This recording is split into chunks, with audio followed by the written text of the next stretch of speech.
દ્રશ્યમાં આપ જોઈ રહ્યા છો તે કોઈ લગ્ન મંડપ નથી કે કોઈ રાજકીય સભાનું મંચ નથી, પરંતુ આ છે મોડાસા તાલુકાના અન્નપુરા કંપાની પાવન ધરા પર રચાતો શ્રદ્ધા, ભક્તિ અને સંસ્કારોથી સુસજ્જ શ્રી રામચરિતમાનસ જ્ઞાનામૃતમ કથા મહોત્સવનો દિવ્ય મંડપ।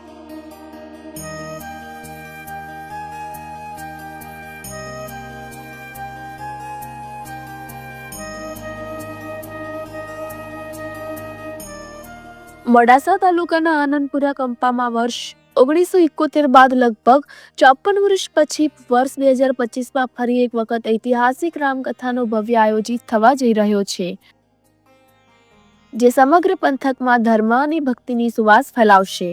આ કથા આનંદપુરા કંપાના પ્રવીણભાઈ, નવીનભાઈ અને અરવિંદભાઈ પોકાર પરિવારના યજમાનપદે તારીખ 4 જાન્યુઆરીથી 10 જાન્યુઆરી સુધી સતત 7 દિવસ યોજાશે।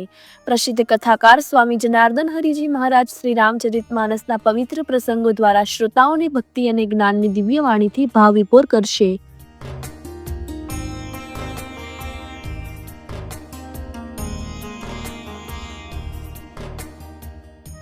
આ કથા માત્ર ધાર્મિક કાર્યક્રમ નથી, પરંતુ ભાવિ પેઢીમાં સંસ્કાર સિંચન અને સંસ્કારી સદાચાર સભર સમાજના નિર્માણ માટેની એક પ્રેરણાદાયી યાત્રા છે।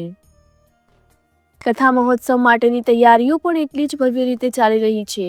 વિશાળ સભા મંડપમાં 5000થી વધુ ભક્તો માટે બેઠક વ્યવસ્થા, 7 દિવસ સવાર સાંજ ભોજન મંડપ, પાર્કિંગ, પીવાનું પાણી, વોશરૂમ સહિત તમામ આધુનિક સુવિધાઓ ઉપલબ્ધ કરાઈ રહી છે। ખાસ કરીને સ્વચ્છતા પર વિશેષ ભાર મૂકવામાં આવ્યો છે। આનંદપુરા કંપાના યુવાનો, વડીલો, મહિલાઓ અને સમાજના અગ્રણીઓ એકતાથી રાત દિવસ તૈયારીઓમાં જોડાયા છે, જેના કારણે સમગ્ર ગામમાં હાલ ઉત્સવ જેવો માહોલ છવાયો છે। નિશ્ચિત રૂપે આનંદપુરા કંપાની પાવન ધરા પર યોજાનાર આ શ્રી રામચરિતમાનસ જ્ઞાનામૃતમ કથા ભક્તિ, સંસ્કાર અને સમાજની એકતાનું સ્મરણીય મહાપર્વ બનશે। આ અમૂલ્ય કથાનો લાભ લેવા અરવલ્લી સહિત સર્વ ભાવિક ભક્તોને આમંત્રણ પાઠવવામાં આવ્યું છે। રિપોર્ટર જયેશ પટેલ, અરવલ્લી માલપુર। મારું નામ અંબાલાલ હરિભાઈ પટેલ। આજે અમો મંગલગંગા તીર્થ આનંદપુરા કંપા જે કથાનું આયોજન થવાનું છે 4 થી 10 તારીખ સુધીનું, અને આત્માના ઉદ્ધાર માટે જે રામકથાનું આયોજન છે એમાં અમે અત્યારે પૂર્વ તૈયારી જોવા આવેલા છીએ। ત્યાં ખરેખર આનંદ થયો, અને જ્યારે કથા ચાલુ થશે ત્યારે તો ખૂબ જ આનંદ થશે। એટલે આ કથાનો 54 વર્ષ બાદ આવી છે। આના પહેલાં 54 વર્ષ પહેલાં પણ થઈ હતી, અને આ પરિવારે જ કરી હતી, અને આ ફરી પણ એ જ પરિવારે આ કથાનો આયોજન કરેલ છે। તો સર્વ અરવલ્લી ઝોનના સર્વે માય ભક્તોને વિનંતી કે આ કથાનો બને એટલો લાભ લઈએ અને આમાં આપણો આત્માનું ઉદ્ધાર થાય એવું કરીએ। મારું નામ અરવિંદભાઈ મગનભાઈ પટેલ, આનંદપુરા રહેવાસી। આજે રામચરિતમાનસ કથાનું જે આયોજન થઈ રહ્યું છે તેમાં બહુ સંખ્યામાં આવી અને આનો લાભ લેવા વિનંતી। આ અમારા દાદાએ 1972માં જે કથા કરી હતી એની અમને પ્રેરણા થઈ અને અમને આ મોકો મળ્યો છે, તો 52 વર્ષે અમે આ ઉજવવા જઈ રહ્યા છીએ। તો એનો તમે પૂરી સંખ્યામાં વ્યવસ્થા તો બહુ સ્વચ્છતા અને સારામાં સારી વ્યવસ્થા કરી છે, તો બહુ સંખ્યામાં શ્રોતાઓ લાભ લે એવી અમારી નમ્ર વિનંતી।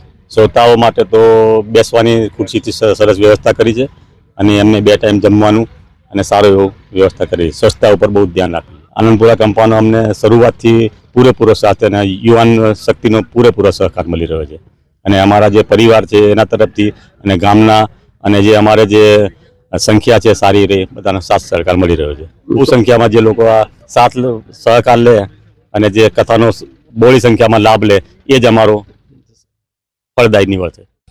મારું નામ હરેશભાઈ અંબાલાલભાઈ પટેલ, આનંદપુરા કંપાના રહેવાસી છીએ। આજે અમારા આનંદપુરાના આંગણે ખૂબ મોટો ભવ્યાતિ ભવ્ય અને જે દિવ્ય કહેવાય એવો એક સરસ મજાનો રામચરિતમાનસ કથાનો પ્રારંભ થઈ રહ્યો છે તારીખ 3 થી 10 તારીખ સુધી। તો દરેક મિત્રોએ આ કથાનો લાભ લેવા જેવો છે, અને આ કથાની અંદર તમે ક્યારે પણ નહીં અનુભવ્યું હોય એવું સુખ તમે અનુભવી શકો છો, અને આનો તમે અવશ્ય લાભ લેજો।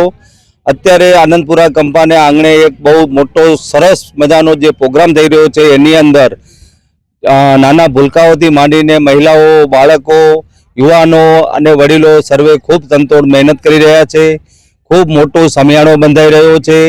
અહીંયા બધી જ ટાઈપની વ્યવસ્થા છે. પાર્કિંગની વ્યવસ્થા છે, ભોજન વ્યવસ્થા છે, તેમજ વોશરૂમ અને મોટો સભા મંડપ છે. અને તેની અંદર બધા જ વ્યક્તિને ખુરશી ઉપર બેસવાનો પણ મોકો મળવાનો છે.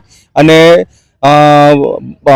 જનાર્દન હરિજી મહારાજના સ્વમુખે ખૂબ સરસ રીતે આ કથાનો પ્રારંભ થઈ રહ્યો છે.